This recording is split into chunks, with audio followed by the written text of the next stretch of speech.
Au cœur de ville, la partie 3, 3.1, l'OPA-RE, la modification générale du règlement d'intervention que nous avons voté, le Conseil communautaire dans les mêmes termes il y a quelques jours.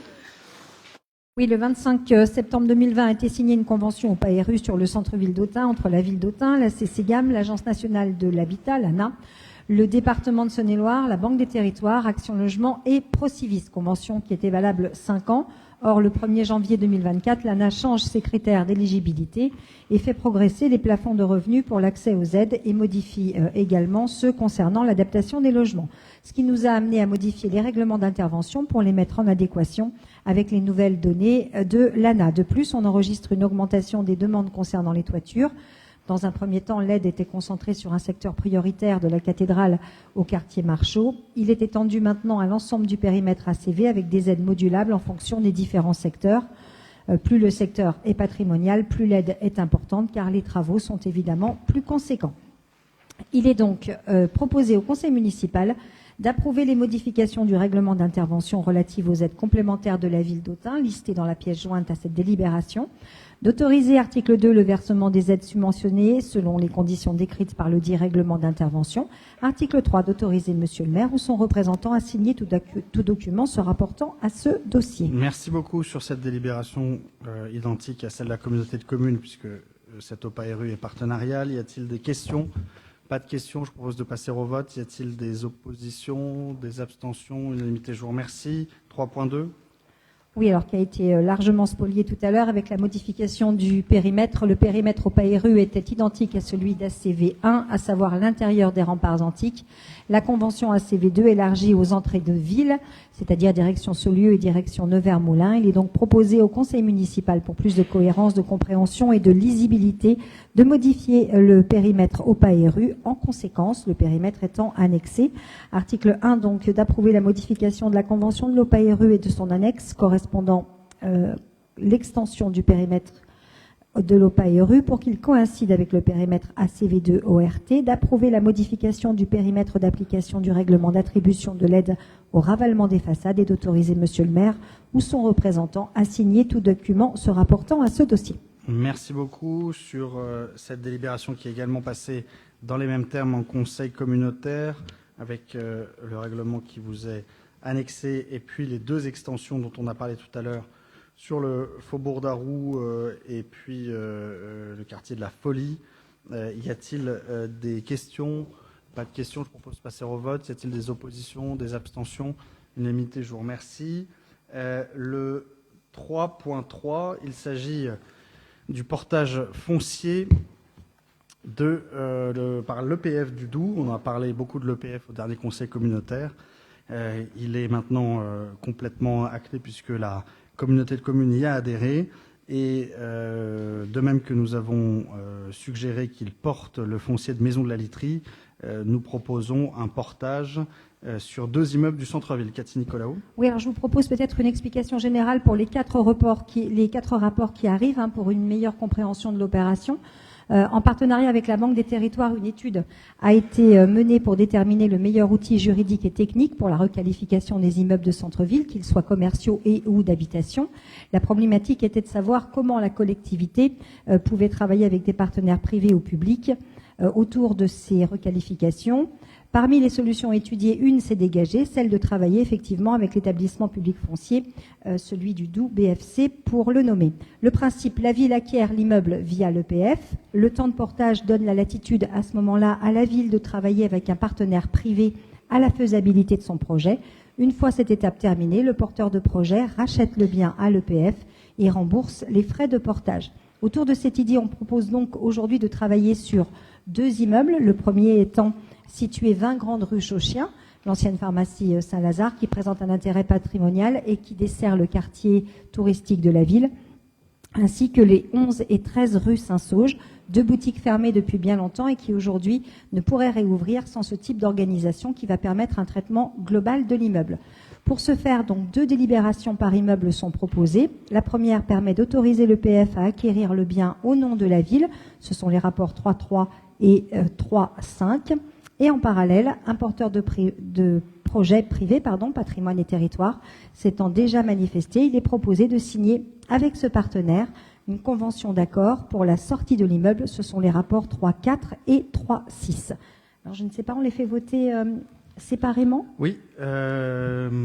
Donc, celui-là, d'abord, c'est le 3.3. Le 3.3, donc sur le 20 Grande Rue Chauchère. Donc, à chaque fois, il y a une proposition de convention et une note qui vous est annexée. Il est proposé d'amender par rapport aux réflexions que nous avons eues avec l'EPF, notamment par rapport au portage sur Maison de la Literie Veldeman, où nous avons simplifié la convention qui était prévue, où il était éventuellement prévu des pénalités si au bout de la durée de portage initiale, la vente ne s'était pas faite ou elle s'était faite à une autre société. C'était assez complexe et ça ajoutait des pénalités inutiles dans le sens où il est tout à fait probable, comme on le fera sur Maison de la Literie, que nous étendions la durée de portage si les 48 premiers mois n'ont pas suffi à mettre complètement l'opération en œuvre. Donc, ces deux conventions ont été modifiées, elles ont été mises sur table normalement. Alors, l'idée, pour faire un résumé général de l'ensemble des deux délibérations, des deux ensembles de délibérations, c'est donc de solliciter l'EPF sur des immeubles qui sont aujourd'hui vacants, à la fois en pied d'immeuble et en haut sur les fonctions de logement, pour permettre donc à l'établissement public d'en être propriétaire et de démembrer la propriété pour permettre la réalisation de travaux en pied d'immeuble, pour pouvoir recommercialiser, et pour permettre la réalisation de travaux de rénovation lourde qui normalement incombent aux propriétaires, mais le démembrement de propriété permettra du coup à la foncière de faire ces travaux de rénovation et donc dans l'attente d'une commercialisation. De la même manière, pour résumer, que nous avons résumé pour la communauté de communes, c'est une avance à 1%, puisque c'est le taux auquel peut prétendre l'EPF, et donc une avance de fonds à hauteur de 1%, un portage, un refinancement de projet à hauteur de 1%, tout en précisant qu'il y a une réflexion globale sur les EPF pour les cœurs de ville que nous avons pu voir lors du congrès des sites et cités remarquables, des villes d'arrêt d'histoire, ou sur certaines opérations prioritaires de cœur de ville, des EPF qui ont des opérations rentables, par exemple industrielles, peuvent faire une vente minorée, c'est-à-dire revendre avec une légère perte pour permettre effectivement un meilleur équilibre financier. L'EPF d'Occitanie le fait déjà. Il y a des discussions avec l'EPF du Doubs pour qu'ils changent leur règlement d'intervention de cette manière-là, ce qui permettra encore plus de soutenir des projets de centre-ville. C'est complètement complémentaire avec le volet DUP de l'OPARU. Désolé, ça fait beaucoup de sigles. Déclaration d'utilité publique de l'opération programmée de l'amélioration de l'habitat, rénovation urbaine, où justement sur des immeubles vacants, on oblige à faire des travaux quand le propriétaire est connu, que le propriétaire porte lui-même des travaux, et sur des immeubles vacants dont le propriétaire est connu et où il est vendeur et où il y a cette fois un intérêt commerçant ou un intérêt d'un investisseur, c'est le cas dans la rue Saint-Sauge et la rue Au Cordier, eh bien effectivement d'être dans cette démarche non pas coercitive mais proactive de portage foncier. Voilà en très gros et simplifié ce montage dont nous bénéficions en tant que membre de l'établissement public foncier puisque la communauté de communes a adhéré l'an dernier. Voilà, sur le 3.3, donc on parle d'abord de la rue Chauchère, donc la pharmacie La Cathédrale, une pharmacie qui donc a fusionné et où la foncière de centre-ville, avec la Caisse des dépôts et Patrimoine et Territoire, se propose de réaliser cette opération de recommercialisation, rénovation, revitalisation. Y a-t-il des questions ? S'il n'y a pas de questions, je propose de passer au vote, tel que amendé avec le protocole amendé. Y a-t-il donc des oppositions, des abstentions? Unanimité, je vous remercie. Après donc le 3.4, nous avons le 3.5, c'est symétrique sur la rue Saint-Sauge. Cathy, tu veux lire la délibération ? Alors, on les a fait toutes en même temps, du coup. Donc, je vous propose simplement de passer au vote, si tu en es d'accord. Très bien. Donc là, 11-13 rue Saint-Sauge, c'est l'ex-Souris Verte. On était venu avec les élus, la Banque des Territoires, le directeur de la Banque des Territoires, justement, comme immeuble un peu emblématique. C'est un gros immeuble qui est aujourd'hui vacant, à côté de Bouygues Télécom, qui est en train de revitaliser sa boutique, qui fait des gros travaux. Donc on a une boutique neuve et à côté, on a un ensemble qui est en train de tomber en décrépitude. C'est complètement le sens des interventions de l'EPF. Donc sur le 11-13, y a-t-il des questions ? Je propose de passer au vote. Y a-t-il des oppositions, des abstentions ? Unanimité, je vous remercie. Et donc, c'est le 3.6. Le 3.6, c'est la même chose, cette fois avec le protocole annexé et amendé tel qu'il vous a été soumis sur table pour ne pas prévoir de pénalité aux porteurs de projet ou à la commune en fonction de la durée qui était considérée comme limitative de ce portage. Sur le 3.6, y a-t-il des questions ? S'il n'y a pas de questions, je propose de passer au vote. Y a-t-il des oppositions, des abstentions ? Unanimité, je vous remercie. Le 3.7, nous l'avons passé tout à l'heure. Nous arrivons au 4.1. Compte de gestion du budget principal des budgets annexes. Tac. Donc on a fait 4 votes, qu'on se dise bien. Le 3.3, 3.4, 3.5, 3.6 ont été votés. Le 4.1, il s'agit de l'approbation des comptes de gestion 2023. Considérant que chaque année, le comptable public établit une comptabilité publique complète des opérations de la collectivité qui donne lieu en fin d'exercice à la production du compte de gestion. Ce compte est une déclinaison du compte administratif que nous voterons ensuite complété de l'ensemble des données financières tenues en trésorerie. Cette double comptabilité permet aux élus de vérifier la conformité des opérations faites par le maire et a vocation à disparaître, substituée au compte financier unique que certaines grandes collectivités ont déjà. Le contrôle commun réalisé par les services de la mairie et ceux du comptable public et des comptes de gestion sur les comptes administratifs. La conformité, ça permet aussi, considérant la conformité des comptes du comptable en poste à la ville d'Autun au compte administratif établi. Il faut néanmoins noter sur le budget principal de la ville d'Autun un écart au niveau des crédits inscrits en prévision au chapitre 024, 042, 040 et 77 en raison de l'instruction budgétaire relative aux cessions de biens. En effet, le logiciel de suivi de la ville des immobilisations et le logiciel comptable du comptable public ne sont pas en interface, ce qui explique que le chapitre 024 crédité au budget n'a pas ouvert automatiquement les crédits budgétaires au chapitre 040, 042 et 077 lors des écritures de sortie de biens. Voilà, c'est le seul écart à noter en raison de non-interfaçage de logiciels. Il y a lieu de se prononcer sur les comptes de gestion 2023 tenus par le comptable public mis à disposition des élus. Donc l'exécution budgétaire fait apparaître les résultats suivants. Budget principal, excédent de la section de fonctionnement de 7 300 000. Excédent de la clôture de section d'investissement de 2 millions presque 400 000. Excédent global de clôture avant report de 9 700 000. Sur le budget des immeubles productifs de revenus, un excédent de clôture de la section de fonctionnement de 753 000. Excédent de clôture de la section d'investissement de 1 100 000. Excédent global de clôture avant report de 1 800 000. Budget assainissement qui est amené à disparaître à la fin de l'année. Transféré au SMEMAC, un excédent de clôture de la section de fonctionnement de 384 000 €, excédent de clôture de la section d'investissement de 3 000 €, excédent global de clôture de 387 000 €, et les négociations du coup sont en cours d'ailleurs sur l'exercice en cours pour la répartition des excédents. L'idée étant, mais en train d'être travaillée avec Adèle Carmouze, de se répartir à 50-50 les excédents, sachant que les communes ne sont pas obligées de transférer les excédents, mais ça fait partie de l'accord de transfert avec le SMEMAC. C'est à peu près ça ? Très bien.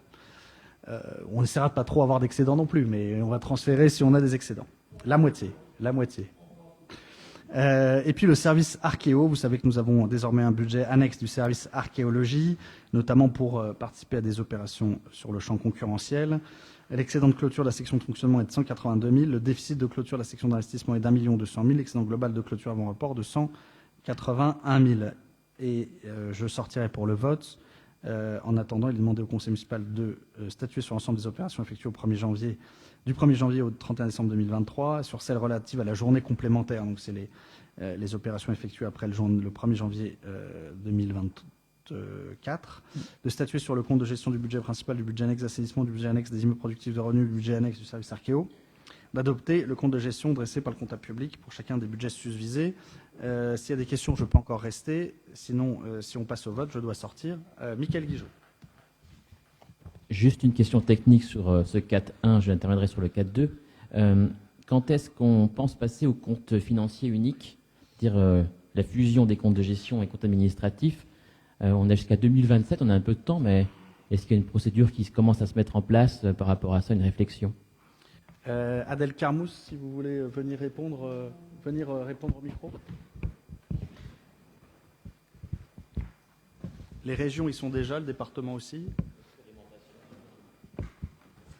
Bonsoir.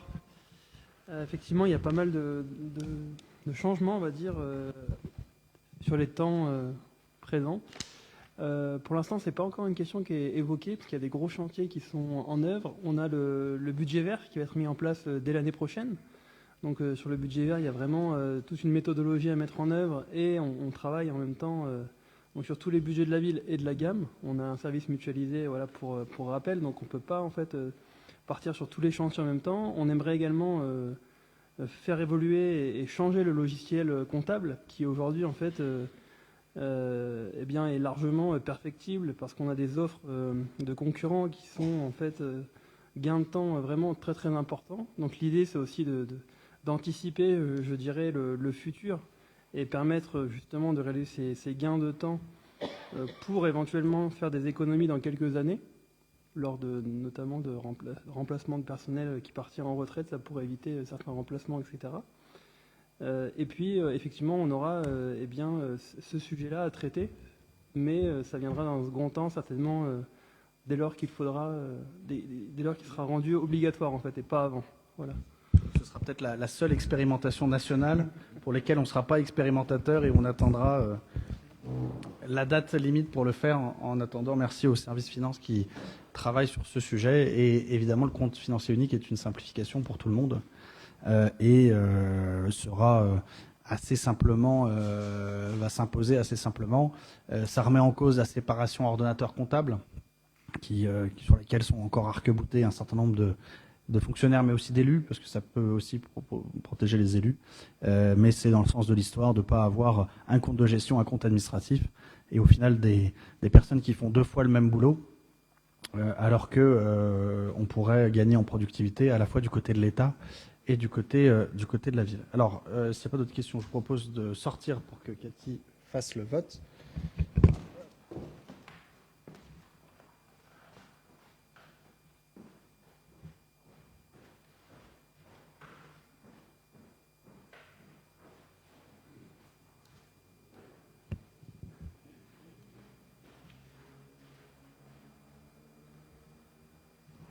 Concernant donc ce compte de gestion, y a-t-il des oppositions? Des abstentions? Je vous remercie. Et nous allons passer au 4.2 en accueillant de nouveau Monsieur le maire.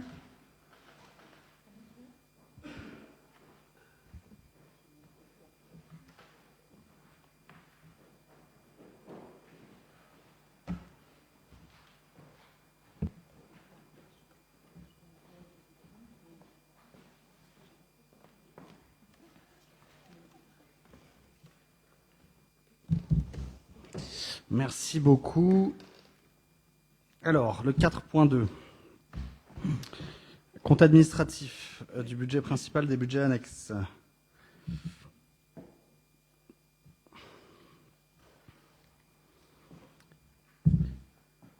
Alors, nous sommes maintenant en nomenclature M14 pour le budget principal.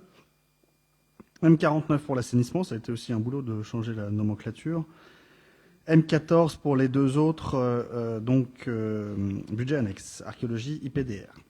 Les réalisations principales en dépenses et en recettes sont donc en crédit ouvert sur la section de fonctionnement 22 781 000, réalisation 15 890 000, les charges à caractère général 4 872 000, 75% presque de réalisation, avec 2 400 000 de contrats de prestation, location, assurance, 1 500 000 de fluides et de carburant, des fournitures de petits équipements 568 000, les honoraires, publications, frais de télécommunication 214 000, la taxe foncière et les autres impôts locaux, puisque nous payons des taxes foncières sur les biens qui ne sont pas affectés au service public, 126 000 euros. Sur le chapitre 012, les frais de personnel et assimilés, 6 651 000, avec une réalisation de 96,11%. Rémunération titulaire, non titulaire, apprenti, 3,5 millions, pardon. Les charges de sécurité sociale de prévoyance, 1,7 million. Les autres indemnités pour les fonctionnaires titulaires, non titulaires, 938 000. Les mises à disposition, 319 000. Les emplois d'insertion, 113 000. Les autres charges sociales, 36 000. Les impôts et taxes et versements assimilés, 11 000. Et les autres personnes extérieures, avec un E, désolé pour la coquille, 1 000 euros. Les atténuations de produits, 273 000. Notamment les AC pour la gamme, 269 000. Et puis le dégrèvement de la TF, de la taxe foncière sur le foncier non bâti, 4 588. Sur les autres charges de gestion courante, nous sommes à 2 millions, nous étions en 2023 à 2 500 000. Les subventions aux associations, 524 000. Les redevances, cotisations, contributions obligatoires, 440 000. Les subventions au budget annexe IPDR, archéologie, 1 180 000. Les indemnités et autres charges versées aux élus, 234 000. Les participations à différents organismes, SMEMAC, OPAC, etc., 78 000. Et des appurements sur des comptes de tiers, 40 000. Les charges financières, 356 000. C'est notamment les intérêts d'emprunt. Les charges exceptionnelles, 10 000. Notamment les intérêts suite à la résiliation de marché pour motif d'abandon de projet de la réhabilitation de la salle Joseph Chanliot, 1 500 euros, mais le rendu intermédiaire nous donnait des chiffres supérieurs à une réhabilitation, pour une réhabilitation et une reconstruction, donc nous avons mis un terme au marché pour ne pas payer la deuxième partie ayant abandonné cette idée. Donc 1 500 euros d'intérêt, de pénalité, et puis diverses annulations, réductions de titres sur des exercices antérieurs pour 7 000 euros. Opération d'ordre de transfert entre sections, 1 200 000, dotation aux amortissements, 922 000, valeur comptable des immeubles cédés, 241 000, plus-value de cession, 42 000. En recettes, les crédits ouverts étaient de 18 300 000, avec un excédent de 4,5 millions reportés. Les réalisations sont de 18 761 000. Les atténuations de charges, c'est les remboursements, caisse des dépôts, CPAM, AXA, donc les assurances, etc. Pour 83 000. Les produits des services, ventes diverses du domaine, donc 115% de réalisation, 116% de réalisation. C'est les coupes de bois, concession de cimetières, redevances d'occupation de domaine public, redevances pour services rendus, remboursement de frais pour des bâtiments, notamment par la CCGAM et autres locations charges, donc 1 300 000. Impôts et taxes, donc 10 millions, presque tout rond, donc 100,82% de réalisation, donc 9 millions sur les impôts directs locaux, 300 000 sur les taxes sur l'électricité, 337 000 sur les droits de mutation, les taxes additionnelles, le FPIC 113 000, la TLPE dont nous parlerons dans un instant, il manque un petit E à extérieur, donc 87 000, et les taxes pour utilisation des services de domaine public 62 000, d'autres impôts locaux ou assimilés pour 3 000 euros. Les dotations et participations 6 700 000, une réalisation de 96%, la dotation forfaitaire 2,4 millions, la dotation de solidarité urbaine 1,6 million, les compensations de l'État au titre des exonérations de taxes foncières donc 900 000, la dotation de solidarité rurale 668 000, les autres participations de l'État 300 000, la dotation nationale de péréquation 300 000, les participations versées par d'autres organismes 279 000, par la région, le département 70 000, le fonds, le FCTVA sur les investissements 67 000. Les autres produits de gestion courante 163 000, donc 124% de réalisation, notamment les recettes générées par les jardins familiaux, location de salles, location d'hiver et garages. Les produits exceptionnels, 288 000, notamment vente immobilière et mobilière, on en a parlé, pour 193 000. La régularisation de rattachement, 11 000. Des réductions de mandat suite à des dégrèvements de taxes foncières, 24 000. Remboursement d'assurance pour 50 000. Reprise de provisions semi-budgétaires pour 114 €. Transfert d'ordre entre sections. Des écritures de cession, amortissement de subventions, écriture de travaux en régie pour 172 000. En investissement, en dépenses, 20 millions de crédits ouverts. Réalisation, 11 millions. Avec des restes à réaliser de 3 600 000. Les restes à réaliser concernent principalement les travaux d'aménagement des réserves, concernés 300 000 €, les fouilles archéologiques 250 000 €, l'achat d'une balayeuse aspirante pour 240 000 €, des travaux ruelle Chaumont qui ont été faits depuis 240 000 €, la restauration d'œuvres d'art pour 216 000 €, des travaux d'éclairage public pour 200 000 €, les travaux rue du Morvan 184 000 €, la question de l'aide pour la coopération décentralisée avec le Burkina pour 170 000, des travaux de défense extérieure à lutte contre l'incendie réalisés par le SMEMA qui sont actuellement en cours, route d'Arnès, et c'était 168 000, des travaux rue de Planoise, 150 000, les travaux de rue du Capitaine Repoux, 141 000, diverses études et diagnostics pour 125 000. La participation au Conseil régional de Bourgogne, on va enfin pouvoir la verser. Ça fait 7 ans qu'elle est en report quasiment de 100 000.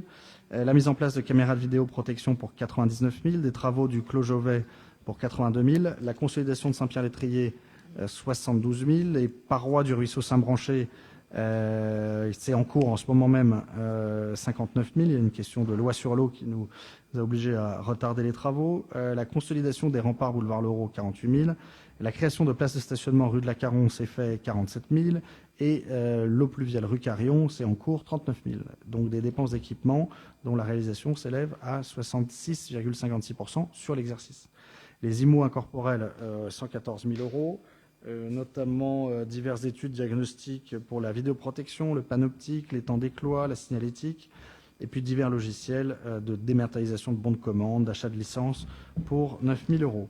Les subventions d'équipement versées, 42 000 €, notamment le CIDEL, 12 000 €, le cinéma Arletty, 10 000 €, l'association des Amis des Bêtes, 5 300 €, les Papillons Blancs, 8 000 €, l'achat de mobilier de terrasse pour divers cafetiers et restaurateurs, on pourra donner la liste si besoin à ceux qui répondent à la charte des terrasses pour 4 000 €, le tennis club qui avait un projet d'investissement pour 2 000 €, la société Eduenne pour 715 €, les IMO corporels, 1 800 000 €, des travaux dans les écoles pour 392 000 €, du matériel pour les espaces verts pour 160 000 €, le PPP, 153 000 €, la restauration d'œuvres d'art, 134 000 €, l'extension du système de vidéoprotection, 113 000 €, des travaux de voirie pour 110 000 €, du matériel pour le théâtre pour 107 000 €, des travaux sur autres bâtiments, 107 000 € aussi, matériel et outillage technique, 80 000 €, le P3 du chauffage urbain, 74 000 €, du matériel de transport pour 70 000 €, du matériel de voirie, corbeille, poteaux, panneaux, bornes, bancs, 65 000 €, des aménagements de terrain pour 40 000 €, la réfection et équipement des cimetières pour 37 000 €, l'acquisition de matériel divers pour l'ensemble des services, 36 000 €, l'acquisition de terrain du Vieux Colombier près des tops, 34 000 €, l'acquisition de matériel dans le cadre du projet panoptique, 33 000 €, bureau et informatique, 30 000 €, mobilier, 17 000 €, du matériel pour le muséum, 15 000 €, des travaux sylvicoles pour 13 000 €. Sur les immobilisations en cours, il y a 2,4 millions, notamment travaux de création de réserve pour les fouilles archéologiques dans le cadre du projet panoptique sur 1,6 million, la rue des Drémeaux, 177 000, la rue de Guin, 93 000, le centre social du Prieuré Saint-Martin, 141 000, la base de loisirs Marcel Lucode, 104 000, des travaux au muséum pour 76 000, le stade VTT qui a coûté 63 000, divers travaux sur bâtiment, 52 000, des travaux de voirie divers, notamment de trottoirs et autres, pour 51 000, les vestiaires du stade Saint-Roch pour 36 000, la maîtrise d'œuvre pour les travaux de consolidation du temple de Janus, 22 000, la maîtrise d'œuvre qu'on a dû arrêter au milieu pour les travaux de réhabilitation de la salle Chanlieu, 21 000, la participation au lotissement des Malraux qui vous a été présentée en introduction pour 14 000, les opérations d'équipement, 1 400 000, notamment les projets d'aménagement de la rue de Latte les travaux d'aménagement de la rue de Latte de Tassigny pour 723 000, la maîtrise d'œuvre du projet panoptique pour 706 000. Dotation fonds divers réserve pour 16 000, donc c'est l'annulation d'une taxe d'aménagement. Emprunts et dettes assimilés, 2,5 millions. C'est le remboursement du capital des emprunts, du PPP, transfert des emprunts du parc de la Cité Saint-Andoche à la communauté de communes. Opération pour compte de tiers, 60 000 euros. C'est la partie communale réalisée par la CCGAM rue des Drémeaux. Transfert d'ordre entre sections, 172 000. Opération patrimoniale, 2,5 millions, 2,6 millions, presque 2,7 millions. En recettes, crédit ouvert, 18 millions. Excédent reporté, 2 millions. Réalisation, 11 millions. Reste à réaliser, 1 million. Donc, sur les recettes, en reste à réaliser, des subventions DRAC et de la région pour les travaux de réserve, pour 180 000. Subventions État, Conseil départemental, Conseil régional pour 2 gains, 327 000.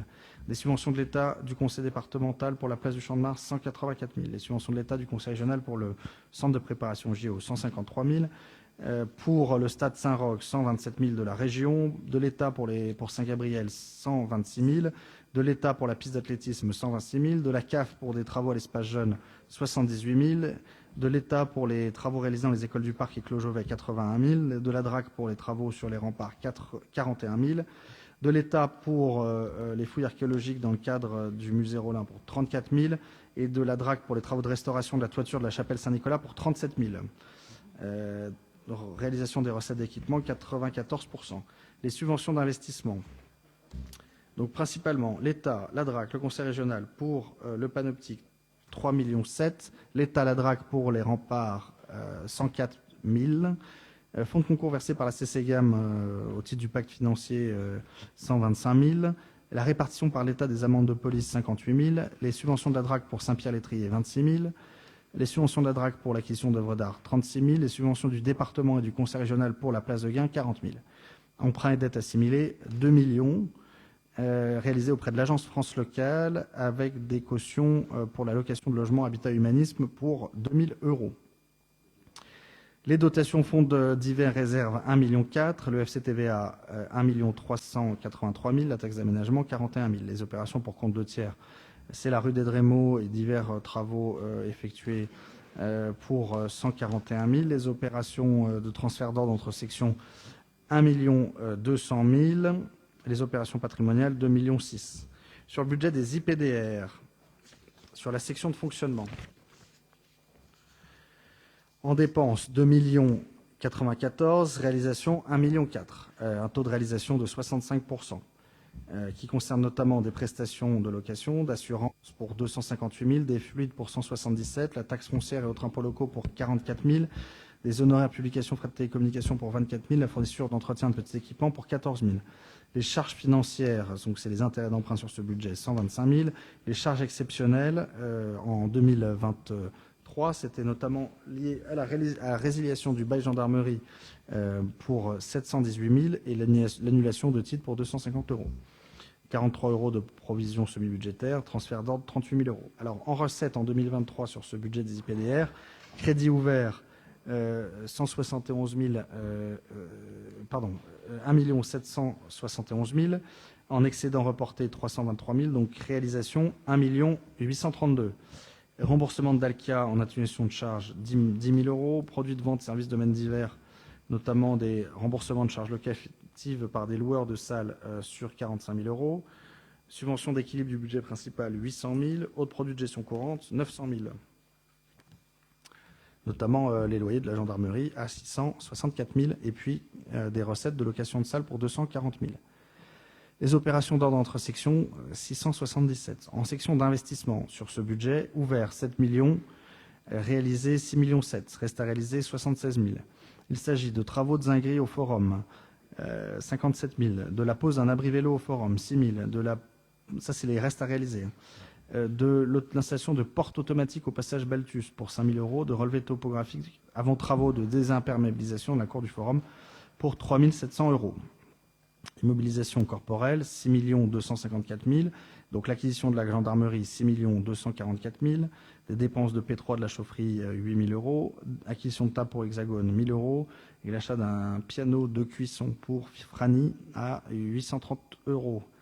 Les travaux de désenfumage de l'Hexagone ont coûté en immobilisation 17 000 euros et un peu de peinture pour 6 000 euros dans le passage Balthus. Emprunts et dettes assimilés, 439 000 euros, avec du remboursement de capital d'emprunt principalement. Les opérations d'ordre entre sections, 677. En recette sur ce budget des IPDR, crédit ouvert 454 000, excédent fin 2022 reporté 7 700 000, presque 800 000, réalisation 39 000. Il s'agissait d'emprunts et dettes assimilés pour 1 000 euros qui correspondent à des cautions pour des locations passage Balthus et rue Frédéric Latouche, boulevard Frédéric Latouche. Transfert d'entre sections, 38 000 euros. Sur l'assainissement, qui sera la dernière année, en 2023 était l'avant-dernière, 2024 sera la dernière année. Nous avions en crédit ouvert 931 000 euros, en réalisation 573 000 euros, avec des charges à caractère général de 13 000 euros, des charges de personnel de 94 000 euros, des charges financières de 9 000 euros et des opérations d'ordre entre sections de 455 000 euros. En recettes sur le budget assainissement, ouvert 623, excédent 300 000, réalisation 649. Il s'agit de la vente de produits fabriqués, donc des ventes d'eau, des redevances d'assainissement de Veolia, 533 000 euros. La subvention d'exploitation, c'est le montant versé par Veolia pour les frais de contrôle d'assainissement pour 14 000 euros. 37 centimes de gestion courante pour les arrondis de TVA. Opération d'ordre entre ces sections pour 101 000 euros. En section d'investissement sur ce budget, en dépenses, il y avait 1 200 000 ouverts, 900 000 de réalisés, 254 000 de restes à réaliser. Ces restes à réaliser, c'était la rue de Planoise, le Capitaine Repos, avenue du Morvan, 202 000 euros, la recherche de micropolluants, 24 000 euros, des travaux de maîtrise d'œuvre, rue de Planoise, Capitaine Repos, avenue du Morvan, 17 000 euros. Les IMO corporels, 8 000 euros, des régularisations de TVA sur les parts versées au SMEMAC pour la chicole. Immobilisation en cours, 758 000 euros, c'est la continuité du schéma directeur. Les emprunts et dettes assimilés, 31 000 euros. Transfert d'entre sections, 101 000 euros. Alors, en recettes d'investissement du budget annexe de l'assainissement, il y avait 900 000 euros, 962 000 euros de crédit ouvert, 274 000 euros de solde de fin 2022 reportés, 629 000 euros de réalisation, 50 000 euros de reste à réaliser. Il s'agit de la subvention d'une agence de l'eau Loire-Bretagne. Les subventions d'investissement correspondent aux subventions versées par l'agence de l'eau pour la rue de Planoise, la place de Gain et les micropolluants. Dotation au fonds réserve divers pour 7 000 euros. Opération d'ordre transfert entre sections, 455 000 euros. Sur le budget de l'archéologie, en fonctionnement, crédit ouvert, 267 000 de dépenses, réalisation en dépenses, 223 000, notamment des charges à caractère général pour 70 000, des charges de personnel pour 153 000.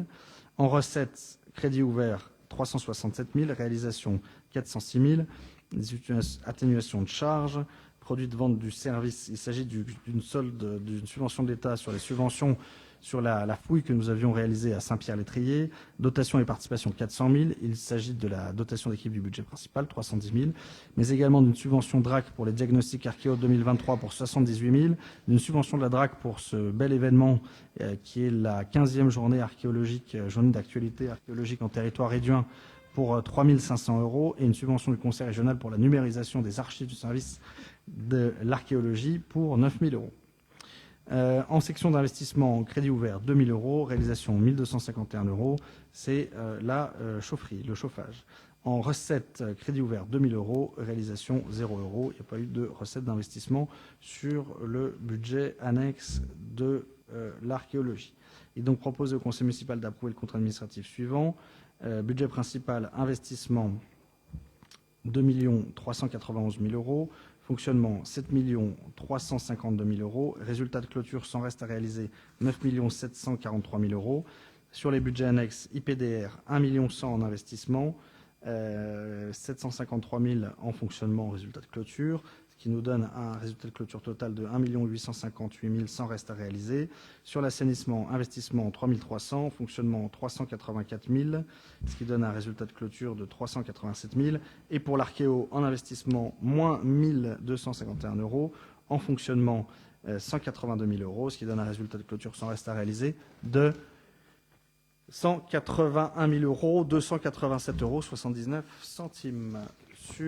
Je remercie également le service finance qui produit le rapport synthétique de présentation qui est annexé, qui sera également en ligne, qui permet de comprendre avec des mots plus que des chiffres ce budget et qui, en même temps, remet des grandes masses, avec ce qui est très intéressant,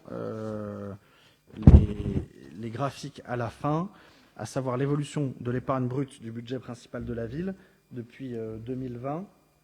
Donc on voit effectivement que les recettes de fonctionnement progressent, les dépenses en partie en raison de l'inflation, en partie en raison de dotation, les dépenses de fonctionnement elles aussi, et l'épargne également.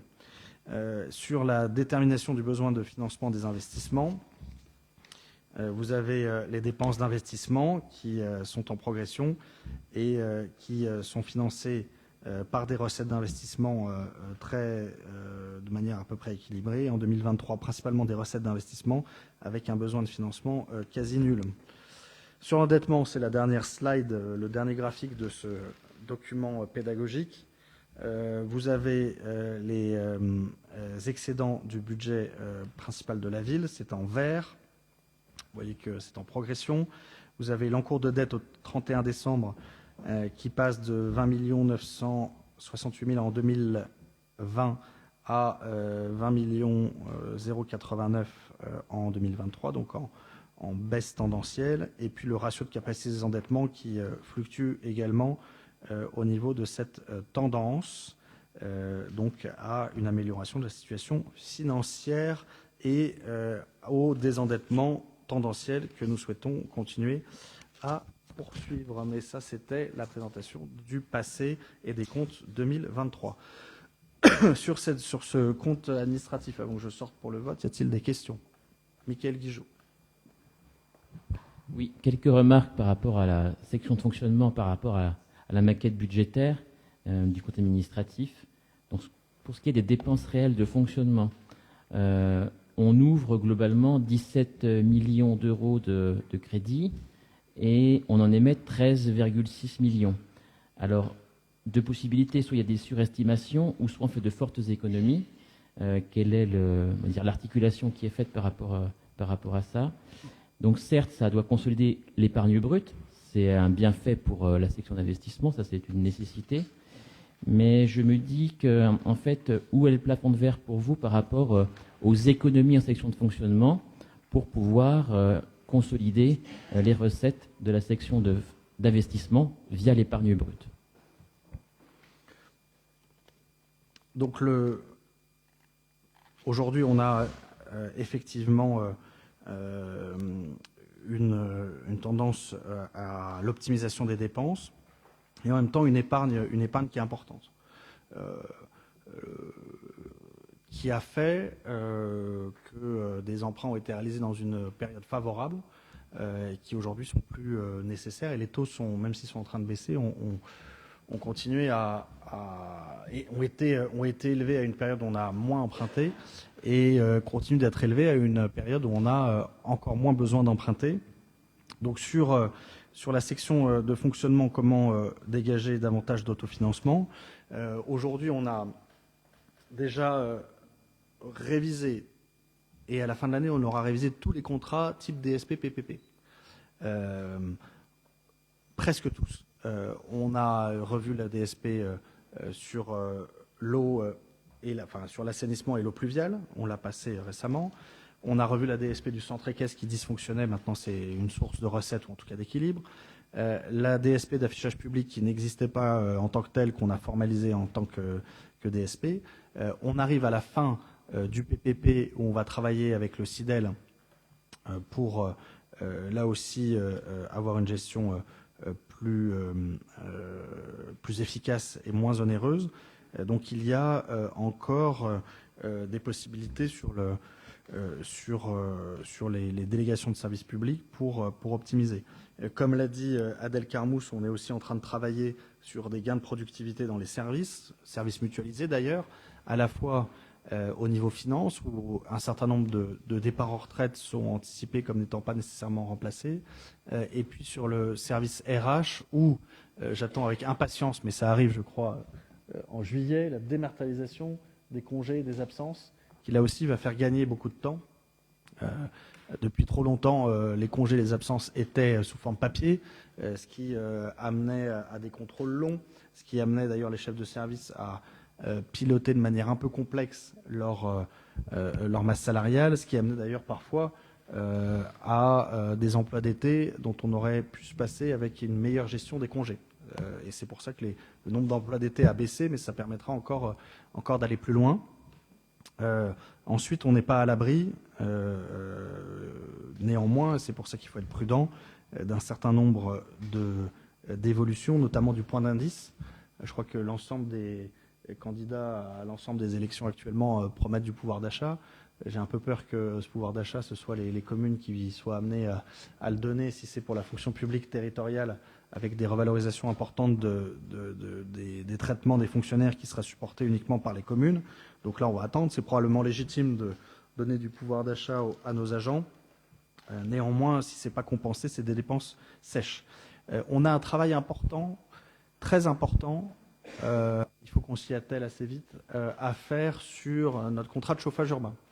On voit que c'est un coût important qui est chaque année dans le budget. On voit avec les démolitions et les reconstructions à la norme 2025 qu'on a des bâtiments beaucoup plus performants qui soient raccordés au chauffage urbain et qui ne le soient pas. On a augmenté de 25% notre nombre de clients au chauffage urbain et en même temps on a diminué de 25% la puissance appelée parce que les gens et nous-mêmes on rénove nos logements et nos bâtiments et puis aussi on a des hivers plus doux, donc moins de bâtiments opaques, des bâtiments plus nombreux à être accordés mais plus performants.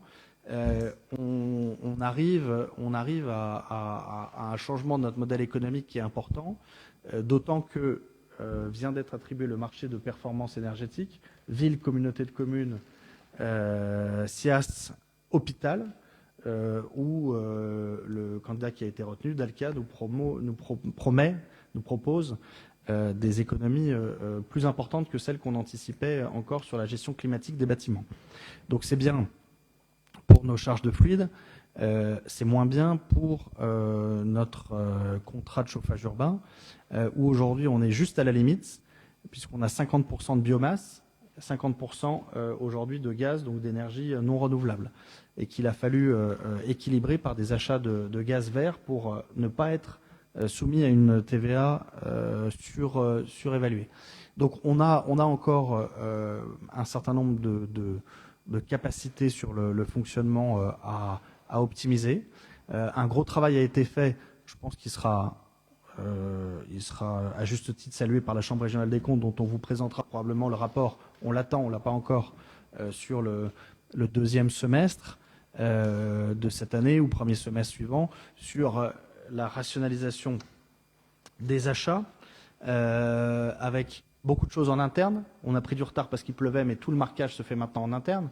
Il y a un très beau parking, il y a un très beau passage piéton devant la mairie. Ça a été fait en interne, voilà. Sur des nacelles qui ont été achetées, qui permettent d'entretenir aussi un certain nombre d'équipements en hauteur, sur la réduction de la prestation, notamment sur le garage, où on a complètement réinternalisé le garage. Là aussi, on a fait près de 20% d'économie. Il y a encore des possibilités d'optimisation. J'en cite deux autres. Donc, l'optimisation des subventions. Avec la communauté de communes, nous avons décidé d'affecter un poste de chasseur de subventions qui sera mutualisé, qui va aller... on voit d'ailleurs qu'il y a des subventions comme les tribunes du Stade Saint-Roch qui ne sont pas encore tombées parce que c'est tellement compliqué, tellement long qu'on perçoit à 2, 3, 4 ans. Bon, on a probablement encore des subventions européennes, des règlements d'intervention à aller creuser pour être encore meilleur sur notre recherche de subventions, même si on est quand même pas mal. Donc, on a eu un contrôleur de gestion, Pierre Denisot, qui était, je crois, qui est toujours là en contrôleur de gestion, qui est plutôt communauté de communes, effectivement, qui est sur le contrôle de gestion communauté de communes. Je ne crois pas qu'on ait eu de chasseur de subventions. Je ne sais pas si c'est le poste exact.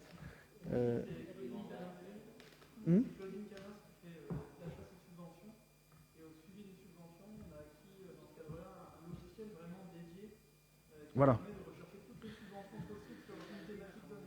Donc c'est ça, c'est non seulement un ETP, mais un logiciel.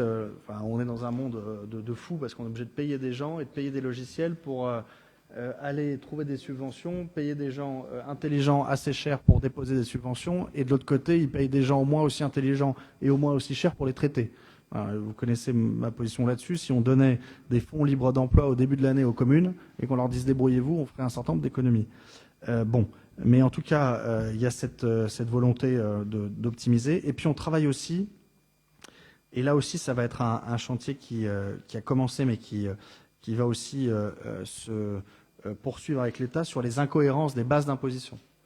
On fait ce travail avec la DDFIP, mais aussi à la commission consultative des impôts directs, où on voit parfois des personnes qui habitent l'un à côté de l'autre, mais qui n'ont pas les mêmes bases d'imposition. De la même manière, l'État maintenant, avec l'intelligence artificielle, arrive à repérer les piscines qui sont taxées. On est en train de regarder effectivement si toutes les piscines repérées sont bien taxées, s'il n'y a pas d'erreur aussi dans l'autre sens où une bâche a été transformée en piscine, mais aussi si on n'a pas ce genre d'éléments de piscines parfois qui n'ont pas été régulièrement déclarés, mais qui doivent au moins être régulièrement taxés.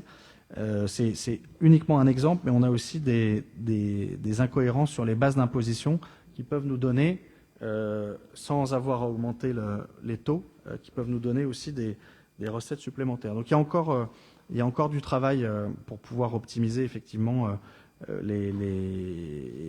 notre capacité d'autofinancement. C'est clairement sur ces sujets que travaille depuis son arrivée Adèle et son équipe. Et c'est plus de la chasse au gaspillage, parce que je pense qu'on n'est plus dans la chasse au gaspillage, mais c'est l'optimisation de contrats, l'optimisation de ressources, l'optimisation de subventions, l'optimisation de partage de coûts. Et c'est pour ça qu'il faut aller aussi négocier sur des questions, comme tout à l'heure on l'a évoqué, de logement, faire en sorte que le PCI prenne son responsabilité. Et j'en terminerai en disant qu'un des points importants, ça va être le pacte financier et fiscal. Les discussions avec la communauté de communes sont en cours. La communauté de communes a besoin de dégager des recettes, très bien, mais la communauté de communes a besoin aussi d'augmenter son volet de solidarité entre les communes. Il y a des communes comme Épinac, comme Étang, comme Autun, qui aujourd'hui peuvent s'inscrire davantage de la part de la communauté de communes dans une logique de solidarité. Donc si on arrive à cet équilibre, dégager des recettes pour l'interco et en même temps avoir une forme de solidarité plus grande pour la ville, ça peut aussi permettre de dégager un certain nombre de recettes. Vous avez vu le montant des AC qui est quand même assez important. On a un certain nombre de services mutualisés qui sont aussi importants. Le pacte financier et fiscal doit être la nouvelle pierre dans l'intégration intercommunale et nous permettre là aussi peut-être d'améliorer notre autofinancement. Je ne sais pas, j'ai été un peu long dans ma réponse, mais en tout cas, il y a du boulot sur la planche de Adèle Carmousse et de ses équipes pour aller encore plus loin là-dessus. Voilà, j'étais vraiment très long. Je m'en excuse. Est-ce qu'il y a d'autres questions sur le... Alors après, c'est toi qui vas faire voter. Est-ce qu'il y a d'autres questions sur le compte administratif? Je sors.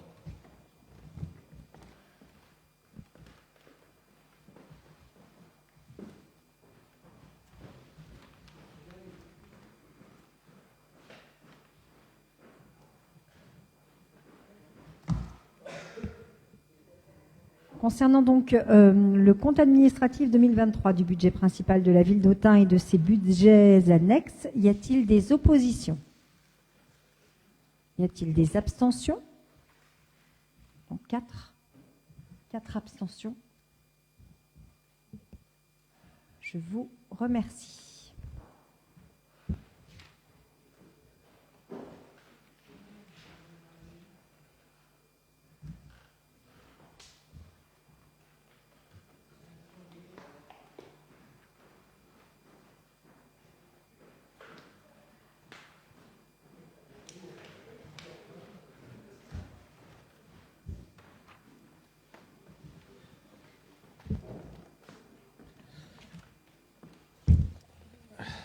Merci. Merci beaucoup. Que la presse se rassure et les conseillers, on est arrivé au milieu du conseil. Il y en a pour un quart d'heure. Alors je voulais remercier toutes les équipes du service finance et puis également, parce que c'est son premier conseil, Patrick Canet qui va se lever, qui nous vient de l'intercommunalité de Haute-Comté en Haute-Saône, après avoir exercé des fonctions à Vesoul et des fonctions à Dijon, et qui est donc directeur général des services et qui fait son épreuve du feu avec ce premier conseil municipal qu'on a fait exprès très léger pour qu'il soit directement dans le bain. Merci en tout cas Patrick et bonne prise de poste.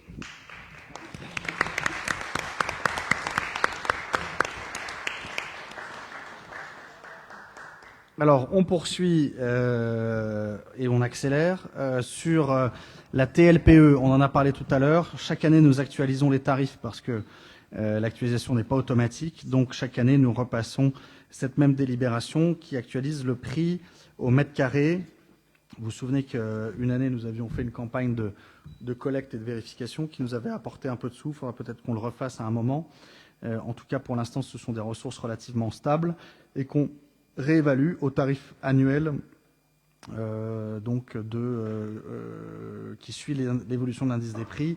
L'an dernier, c'était 4,8% et donc c'est revalorisé de 4,8% avec toujours ce que nous avions mis en place au bout de la deuxième année avec l'association des entreprises autunoises, c'est-à-dire une exonération que nous maintenons pour les enseignes inférieures, dont la somme est inférieure ou égale à 12 mètres carrés, ce qui permet d'exempter les commerces de centre-ville tout en continuant à faire des entreprises, notamment de périphérie, les contribuables principaux de cette taxe. Donc il est proposé deux choses. D'une part, de réévaluer, d'autre part, de maintenir cette exonération pour les moins de 12 mètres carrés. Sur la TLPE, y a-t-il des questions ? Pas de questions, je propose de passer au vote. Y a-t-il des oppositions, des abstentions? Unanimité, je vous remercie. L'assainissement, Roger. Ça va. Pour l'assainissement, ça va. Ça se passe bien. Considérant la délibération du 30 décembre 2023 qui prévoit le transfert de la compétence assainissement au SMEMAC, considérant que la délibération du 28 septembre 2023 prise par le conseil syndical du SMEMAC fixant le tarif d'assainissement applicable au 1er octobre 2023 au 30 septembre 2024, soit 95,42 € pour la part fixe et 1,84 pour la part variable.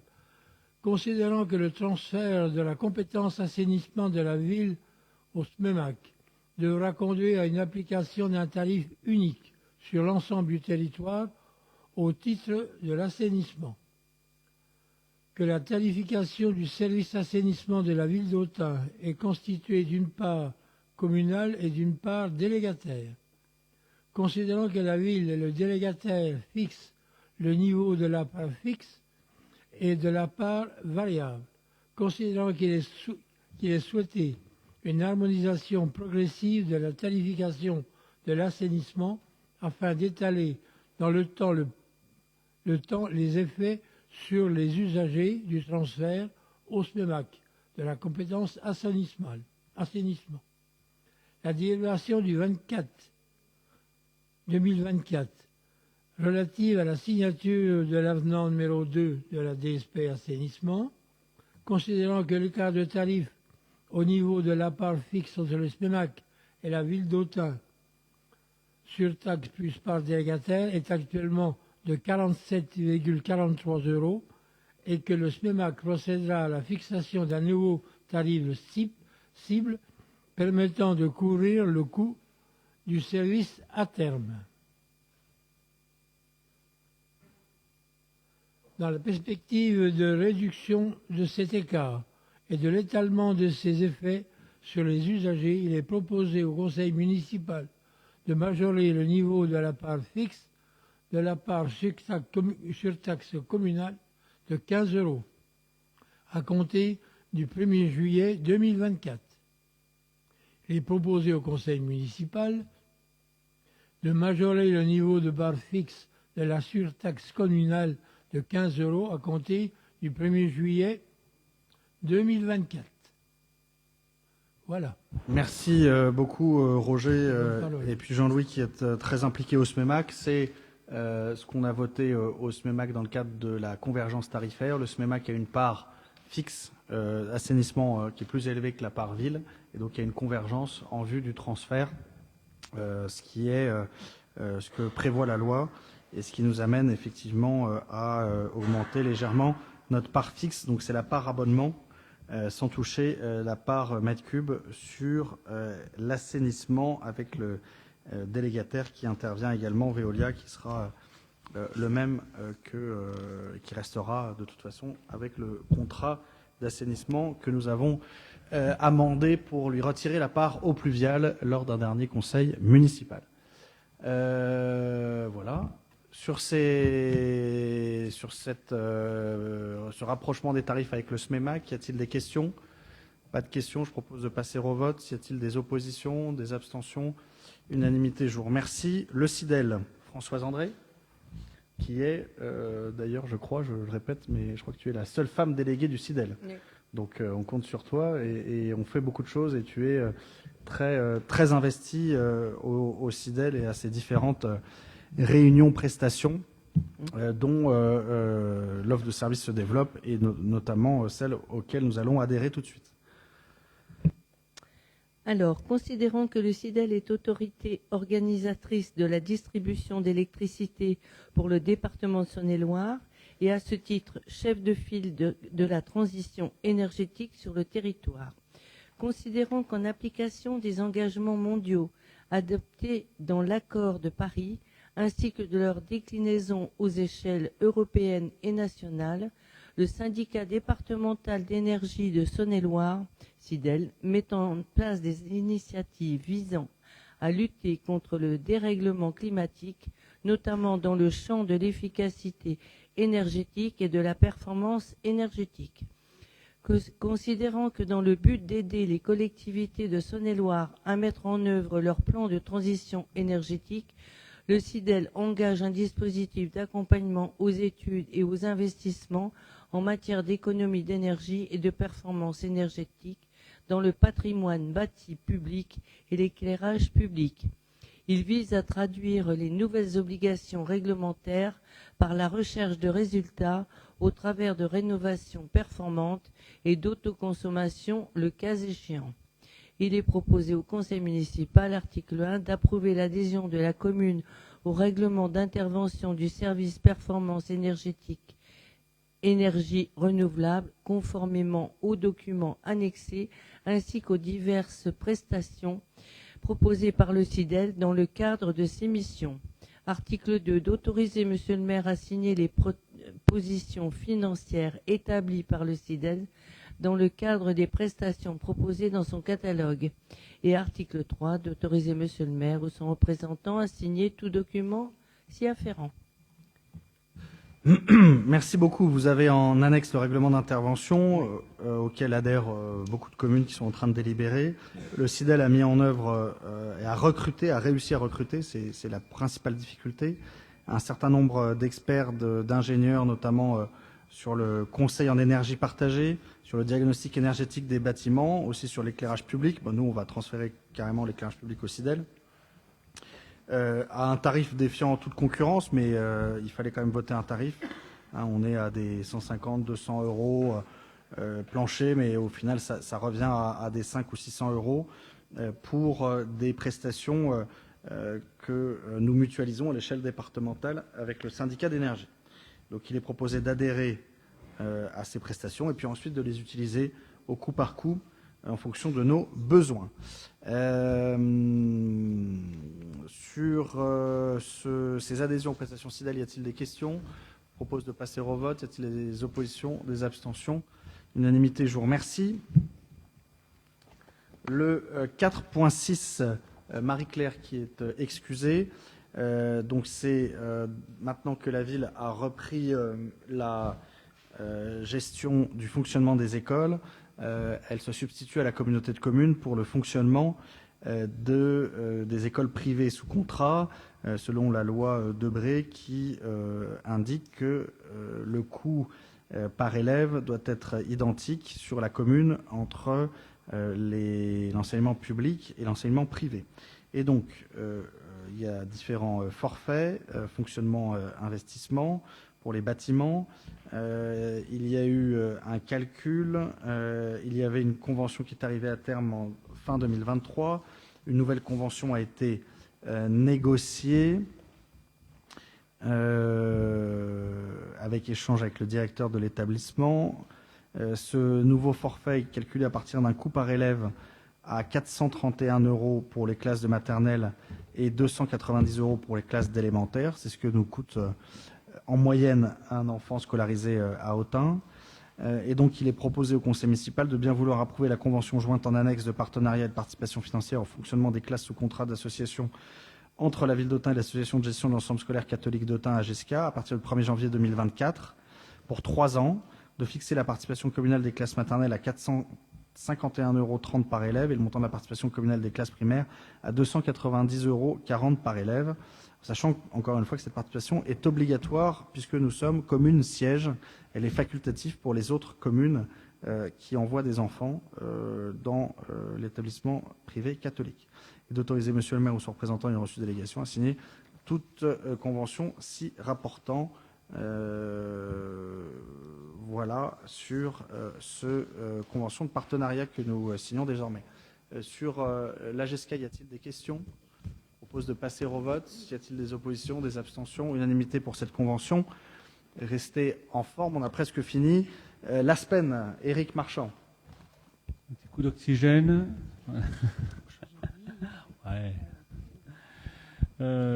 Oui, enfin, c'est parmi les nombreux événements sportifs qui va avoir lieu en 2024 avec cette année, bien sûr, cette année olympique. Donc, considérant que l'association Aspen envisage d'organiser en partenariat avec la section VTT du Collège du Vallon et du Club Mévrin VTT la seconde édition de l'Endurotin, considérant que cette compétition propose 2 jours d'épreuves à dimension régionale et qu'elle s'adresse aux jeunes comme aux adultes, considérant que ce type de compétition connaît une importante dynamique, un engouement grandissant chez les jeunes et qu'elle permettra de valoriser nos infrastructures de la ville, les infrastructures bien sûr de notre stade VTT qui a besoin, je dirais, de pouvoir être utilisé, et considérant qu'il a été inscrit à un montant de subvention affecté au BP 2024, il est proposé donc au conseil municipal d'approuver l'attribution d'une subvention exceptionnelle de 2500 € à l'association Aspen pour l'organisation de ce Enduro Autun 2024 et d'autoriser l'utilisation des crédits non affectés votés lors du projet primitif 2024. Très bien. On a les dates déjà de l'Endurotin ? Alors, je n'ai pas les dates, mais non, j'ai pas les. C'est à venir. Les dates, mais ça va être en septembre, Ouais. en fin d'été. Plutôt deuxième semestre. Voilà. Très bien. Félicitations à ce club très dynamique qui travaille aussi avec Mévrin VTT, la section VTT du Collège du Vallon. Et un bel événement, ne serait-ce que pour le jeu de mots. Sur cette subvention exceptionnelle pour l'ASPEN, y a-t-il des questions ? 2500 €. Je propose de passer au vote. Y a-t-il des oppositions, des abstentions ? Unanimité, je vous remercie. Alain Dichand, l'Association des jeunes Autunois. Merci, monsieur le maire. Donc, l'association des jeunes Autunois, qui a son siège rue Carillon, propose un accueil pour les jeunes Autunois, tous les jeunes Autunois, favorise la rencontre, la mixité et permet la réalisation d'animations avec des thématiques sur le vivre ensemble et la citoyenneté. Cette association sollicite une subvention de fonctionnement de 1 500 €. Et ce montant de subvention est affecté au budget principal 2024. Donc il est proposé au conseil municipal d'approuver l'attribution d'une subvention de fonctionnement de 1 500 € à l'association des jeunes Autunois et d'autoriser l'utilisation des crédits non affectés votés lors du budget primitif 2024. Merci. de votre Merci Alain pour ce rapport. Sur les jeunes Autunois, y a-t-il des questions? Frédéric Brochot. Non, par rapport à l'attribution de subventions comme celle-ci, on a des prévisionnels, on a un petit peu des choses là. Alain, appuie sur le micro. Appuie. Dans l'annexe, je n'ai pas fait gaffe. Oui, on a le procès-verbal. Je ne suis pas sûr qu'il soit dans l'annexe. Est-ce que tu peux détailler la demande Mais- de subvention qui a été déposée? Et alors, la demande de subvention, c'est pour les animations. Donc, ils nous ont transmis le rapport d'activité. Je peux vous dire que le 13 janvier 2023, ils ont fait une soirée bowling. Le 18 février, une soirée pizza. Le 25 mars, une sortie vélo. Le 15 avril, un tournoi de PlayStation. Le 13 mai, la balade des monuments sur Autun. Le 16 juin, journée barbecue. Le 22 juillet, sortie au lac des Sétons. Le 19 août, match de foot. Le 16 septembre, sortie sur Dijon. Le 7 et 14 octobre, embellissement du local. Le 18 novembre, repas raclette au local. Et le 30 décembre, un repas de fin d'année. Donc, ils sont à peu près 25 adhérents pour un budget de 3 900 €. Qui sont principalement abondés par les cotisations. Par et les cotisations les et membres. quelques ventes de petites marchandises. Les ventes de canettes de Ouais, coca, voilà, c'est ça. le fonctionnement de la local. buvette. Voilà, c'est une association de jeunes qui s'auto-organise, qui est rue Carillon dans une maison vouée à la démolition qui est mise à qu'ils ont rénové, disposition et qu'ils ont d'ailleurs pas mal rénové. Ouais. Euh, On avait et- visité.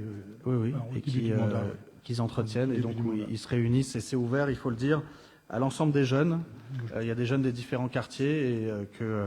Le président s'appelle David Akeboulout. Le vice-président, Murat Etak. Donc Ils ont voilà. un bureau constitué. Ils sont créés assez récemment, ouais. Et Ils c'est une sont- association qui fonctionne bien, qui fait pas de bruit et qui fait des jeunes Autunois, donc des soirées bowling, pizza, grillades au Tout Séton. à fait. Et c'est la première année qu'ils demandent une subvention. Non, ils ont dû avoir une subvention l'année dernière. Ils ont eu aussi. une subvention l'année dernière aussi. Ouais. Ouais. Ok. Merci. Juste savoir Ouais, non, mais les tout à fait. prévisionnels et les manifs qui se font. Quoi. Pas de souci. On est passé au vote, non? Je vous propose sur cette subvention. Y a-t-il des oppositions, des abstentions? Unanimité, je vous remercie. Culture à la folie. Gauthier Jiménez. Alors, ça c'est bon. Donc, il s'agit de l'attribution d'une subvention exceptionnelle à l'association Culture en Folie qui envisage d'organiser une exposition à partir du 14 juillet. C'est une association créée en décembre 2023. Alors, je tiens simplement à vous signaler qu'il y a une légère erreur sur la délibération. Je ne sais pas dans quelle mesure est-ce que c'est problématique. C'est simplement les horaires indiqués. Ça annule la subvention tout de suite. Hein. Voilà. Non, mais pour votre information, les horaires effectifs de l'exposition seront de 11h à 19h et non pas, comme il est précisé dans le deuxième considérant, de 10h à 19h. L'exposition. Ouais. Est-ce que tu peux préciser la date d'inauguration? Parce que Oui. c'est cette semaine. Voilà, la date d'inauguration, c'est le 14 juillet et l'exposition se tiendra jusqu'au 18 août. Alors, oui, ok. Parce que je crois qu'il y a aussi quelque chose cette semaine, mais c'est un pré-vernissage ou... Ah oui, alors il y a un événement avec la presse ce 26 juin, c'est donc ça, dans la 2 presse. jours, à 18h30. Donc ça, c'est presse. Ça, c'est presse et présentation du et projet. Élus, si les élus veulent y aller. Et les élus, si vous voulez venir, le 14 juillet à 14h se tiendra le vernissage, mais je gage que le responsable de l'expo, que le président de l'association vous aura invité en temps voulu. Très bien. Et donc c'est dans les anciennes tanneries, la partie qui n'a pas Oui. été rénovée. C'est ça, au boulevard des Résistants Fusillés. C'est Martin Bruno. Exact, notamment avec des artistes que vous pourrez aussi voir à Sauman autour du 13 juillet, comme Ulrich Schreiber, Isa Borda, Alexia Brotodo et un certain nombre d'artistes qui exposent très souvent sur le territoire, et certains artistes européens. Bon, l'association nouvellement créée sollicite donc une subvention de fonctionnement de 1 000 € et une subvention exceptionnelle de 3 500 € pour l'aider à maintenir et à organiser cette exposition. Très bien. Qui s'appelle Paysage à Autun, Oui. sur le thème du paysage. C'est ça. Sur cette subvention de lancement et subvention événementielle exceptionnelle, pour l'association Culture à la Folie et son exposition d'été. On est bien sur les bonnes dates, hein. Ce sera de mi-juillet, 14 juillet, 15 août 14 juillet, 18 août. Ah bah. Donc c'est au-delà de mi-août alors. Oui, au-delà, c'est mi, un peu plus mi. Ok, donc sur des horaires légèrement restreints de 11h à 19h, mais sur une période temporelle étendue de mi-juillet, 14 juillet, 18 août. Dans les anciennes tanneries, paysage, donc un écrin industriel brut, paysage à Autun, culture à la folie. On a tout dit ? On a tout dit. Merci. Est-ce qu'il y a des questions ? C'est un budget de combien, la manif, là? Parce que ça fait une subvention quand même. Est-ce que tu peux donner le budget total, Gauthier? Alors, j'ai plus le document du tout avec le budget total, mais il a sollicité une subvention auprès de la Bourgogne-Franche-Comté, de la région, voilà, auprès de la DRAC. Qui était toujours en attente. Celle de la DRAC, il l'a obtenue, je crois. Il avait Oui. demandé combien? Je sais plus. Tu l'as pas dans le... Non, ils sont pas dans les annexes. C'est soutenu par la DRAC et c'est un budget. On retrouvera le montant total du budget. Ouais. C'est pas un gros budget parce que c'est principalement une exposition de peinture avec comme seule dépense finalement le gardiennage des œuvres. Hein. C'est ça. Voilà. Donc en fait, la dépense, c'est le gardiennage des œuvres et l'organisation du vernissage, de la nourriture pour voilà. Voilà. On fera passer le carton d'invitation s'il n'est pas encore fait par mail aux élus pour le 14 juillet. Et puis le catalogue, je crois, qui était en fin de finalisation aussi. Alors, il est fait, le carton d'invitation. Très bien. Mais Martin est en train de les distribuer. Parfait. Bon, on le fera passer aussi par mail.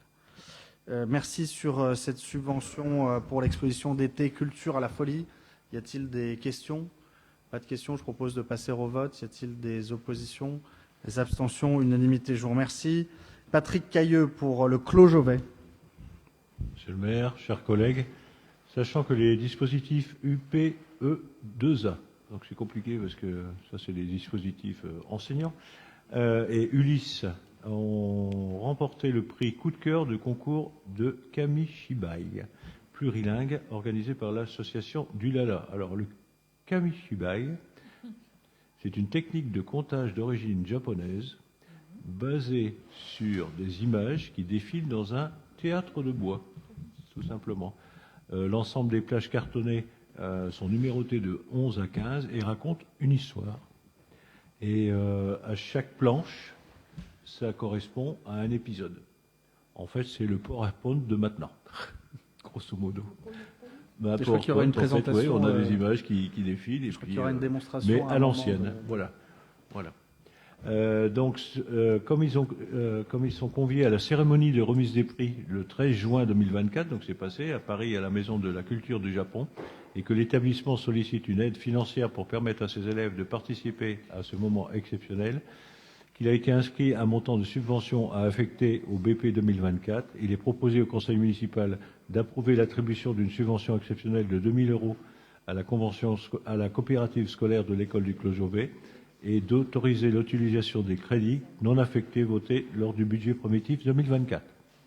Donc voilà la raison de cette subvention tardive, c'est le prix de Kamishibai de Dulala qui sont allés chercher à la Maison de la Culture du Japon, et donc ils ont dû y aller en train parce qu'il y avait des élèves avec des difficultés particulières, notamment de la classe Ulysse, et donc ils nous ont sollicité pour qu'on les aide sur ce déplacement du 13 juin, avec une aide qu'ils percevront à retardement, mais ils ont été prévenus un peu tard qu'ils avaient gagné au niveau national ce prix coup de cœur pour ce Kamishibai dont ils nous feront, je crois, à un moment une démonstration.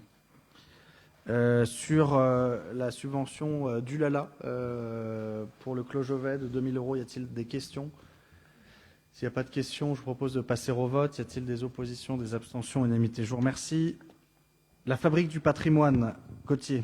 Alors, il s'agit donc de l'affectation d'une subvention à la Fabrique du Patrimoine, qui est une association basée à l'hôtel de Cluny, qui a régulièrement des projets intéressants autour du design et du patrimoine.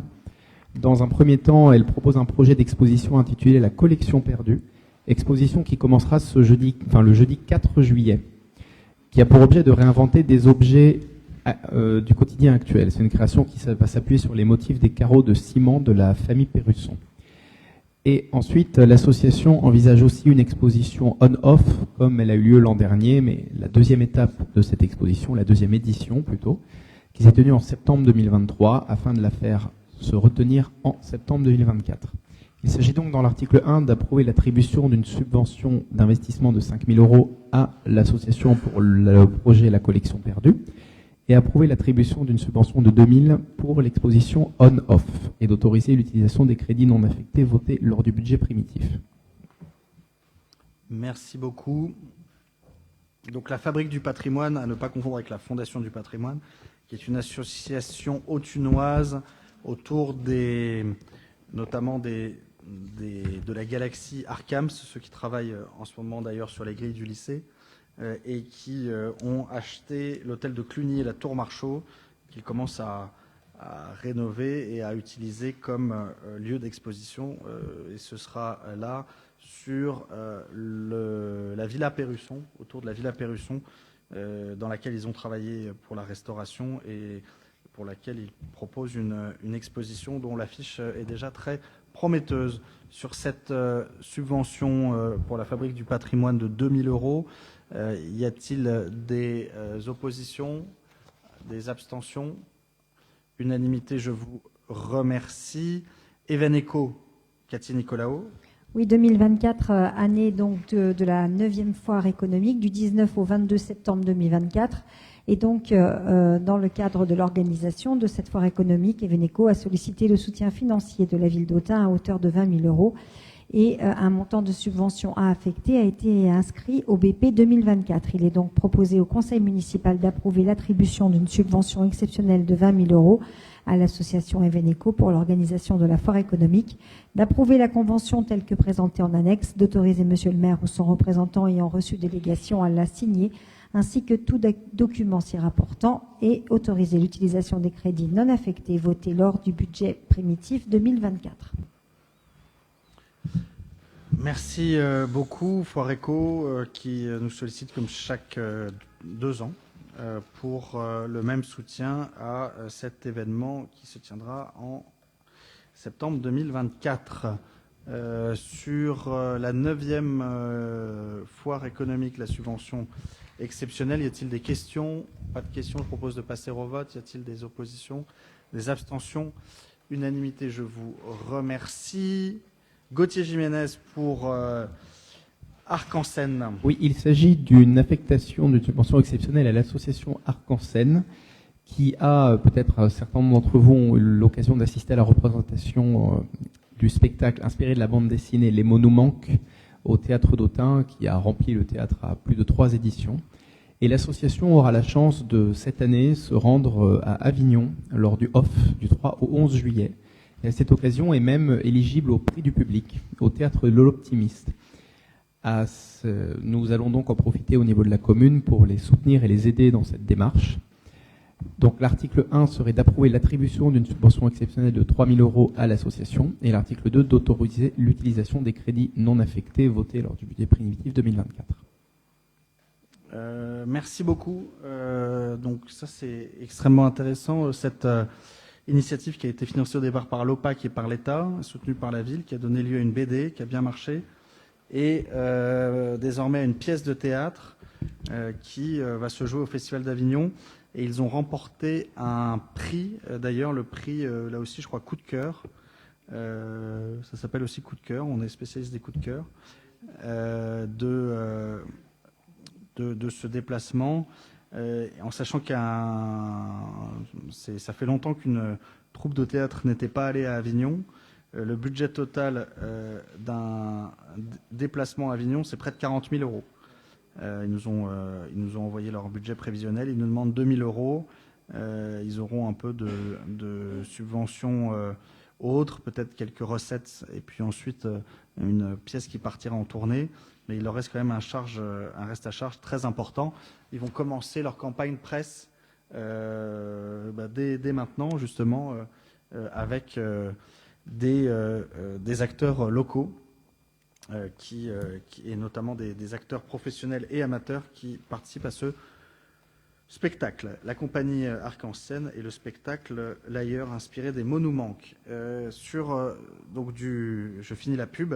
Du 3 au 11 juillet, le prix du public, c'est pas le prix de coup de cœur, c'est le prix du public.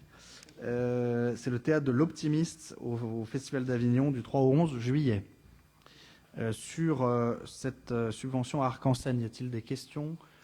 Pas de questions, je propose de passer au vote. Y a-t-il des oppositions, des abstentions? Unanimité, je vous remercie. Et je crois qu'on va être quelques élus à les accompagner d'ailleurs ou à aller voir leur spectacle à Avignon pour les soutenir aussi. Voilà. Alors, ensuite, on a presque fini. Est-ce que tout le monde a signé? Ah non, il faut signer sur... OK. Alors, tableau des effectifs, modification du tableau des effectifs numéro 3. En fonction des postes de travail, des évolutions de carrière, il est proposé des suppressions-créations. Donc en filière technique, une création de technicien principal première classe, de technicien, suppression d'un poste d'agent de maîtrise, création de 2 postes, suppression d'un poste d'agent de maîtrise principal, création de 2 postes d'agent de maîtrise, suppression de 2 postes d'adjoint technique principal première classe, création d'un poste d'adjoint technique principal deuxième classe, création d'un poste d'adjoint technique, avec des dates d'effet différentes à temps complet à chaque fois. En filière administrative, création d'un poste d'attaché territorial, d'un poste d'adjoint administratif principal deuxième classe. Voilà. Et hop, pardon. Et ben, je crois que c'est ça, voilà. Donc sur le tableau des effectifs, y a-t-il des questions? Ah oui, Frédéric Brochot.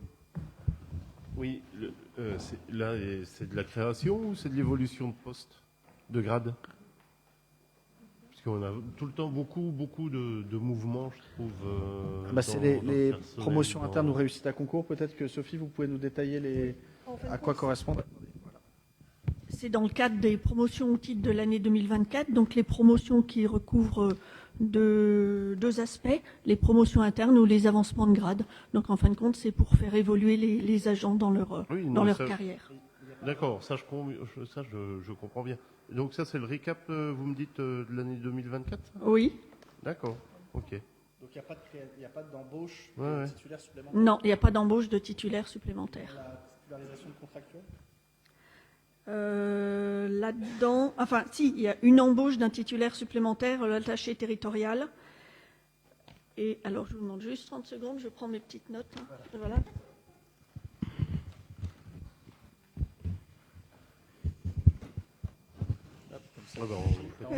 On a les noms.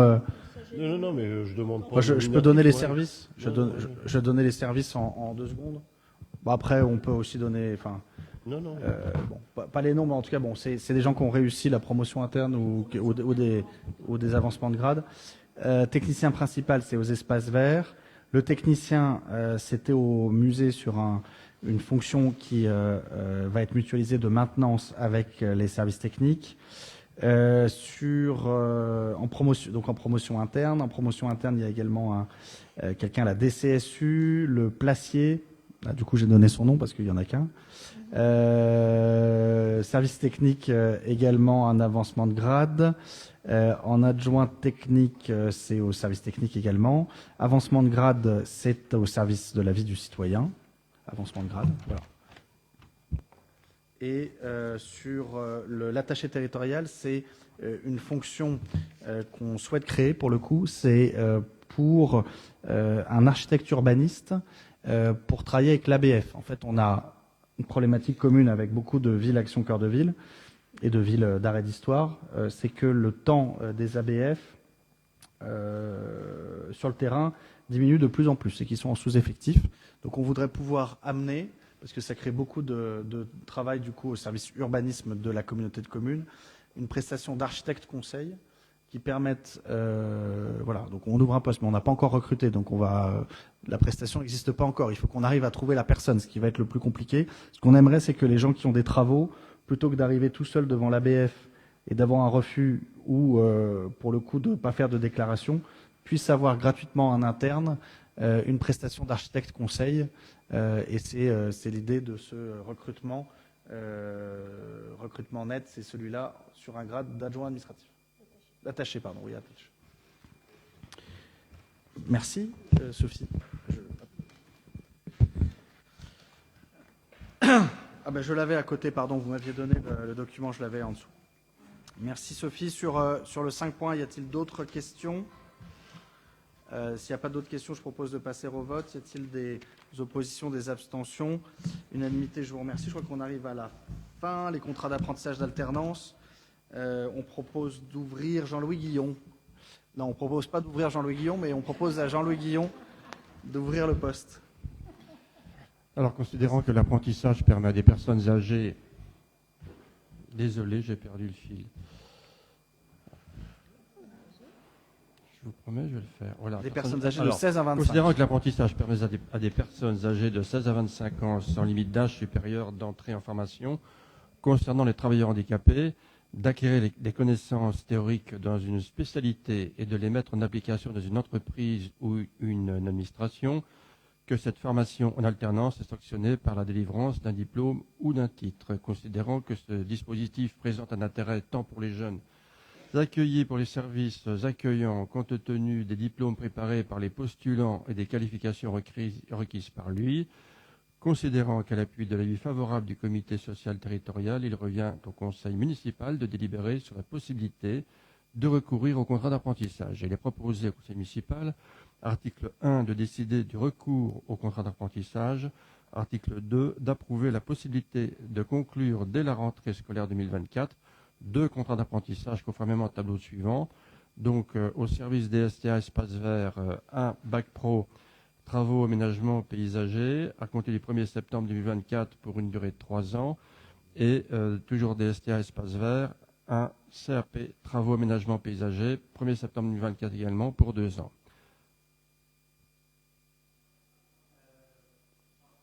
Merci. Sur ces questions, sur ces recrutements, Bac Pro, CAP, y a-t-il des questions? On ne le faisait pas avant, c'est d'ailleurs Madame Renaud qui nous a indiqué qu'il était obligatoire de les passer en délibération. Donc maintenant, on le passe et ça permet aussi d'en faire la promotion. S'il n'y a pas de questions, je propose de passer au vote. Y a-t-il des oppositions, des abstentions, unanimité? Je vous remercie. Et Jean-Louis Guillon, le 5.3, les 9 emplois non permanents pour accroissement temporaire d'activité. Alors, considérant que l'article L332-23 du Code général de la fonction publique permet au conseil municipal le recrutement sur des emplois non permanents d'agents contractuels pour un accroissement temporaire d'activité pour une durée maximale de 12 mois sur une période consécutive de 18 mois. Considérant que la collectivité porte l'organisation d'événements, notamment culturels et sportifs, qu'il est nécessaire de promouvoir, et la valorisation des espaces naturels et espaces verts, considérant qu'en raison des tâches à effectuer, il est nécessaire de créer 2 emplois non permanents pour faire face à des besoins liés à un accroissement temporaire d'activité et d'autoriser le recrutement de 2 contractuels. Il est proposé au conseil municipal de créer 2 emplois non permanents tels que listés ci-dessous, de fixer la rémunération en fonction des diplômes, des compétences et d'expériences professionnelles de l'agent recruté. Concernant les emplois, donc service communication, un poste au 1er juillet 2024, filière administrative, grade rédacteur, pour un mi-temps, donc mission rédacteur de contenu. À la direction des services techniques, un poste au 1er septembre 2024, technique, filière technique, grade adjoint technique, pour un temps complet, entretien des espaces verts. Considérant que la collectivité dispose d'un patrimoine bâti et non bâti qu'il est nécessaire d'entretenir, considérant qu'en raison des tâches à effectuer, il est nécessaire de créer 7 emplois non permanents pour faire face à des besoins liés à un accroissement temporaire d'activité et d'autoriser le recrutement de 7 contractuels. Il est proposé au conseil municipal de créer 7 emplois non permanents tels que listés ci-dessous. Article 4, de fixer la rémunération en fonction des diplômes, des compétences et de l'expérience professionnelle de l'agent recruté. Donc ça se situe dans le pôle entretien. 2 postes au 1er septembre 2024, filière technique, adjoint technique, pour 7,535e mission agent d'entretien. 3 postes au 1er septembre 2024, toujours filière technique, adjoint technique, pour 10,35e, toujours agent d'entretien en mission. Un poste au 1er septembre 2024, filière technique, adjoint technique, 12,535e pour une mission d'agent d'entretien toujours. Et puis un poste au 1er septembre 2024, filière technique, adjoint technique, pour 15,35e, toujours mission agent d'entretien. Merci beaucoup. Sur cette dernière délibération, y a-t-il des questions? Pas de questions. Je vous propose de passer au vote. Y a-t-il des oppositions, des abstentions? Unanimité, je vous remercie. Prochain conseil municipal fixé le lundi 23 septembre 2024. Et merci par avance à l'ensemble des collègues qui, ce dimanche et le dimanche 7 juillet, vont tenir les bureaux de vote. Merci à eux, merci aux services. Sinon, bonnes vacances à vous.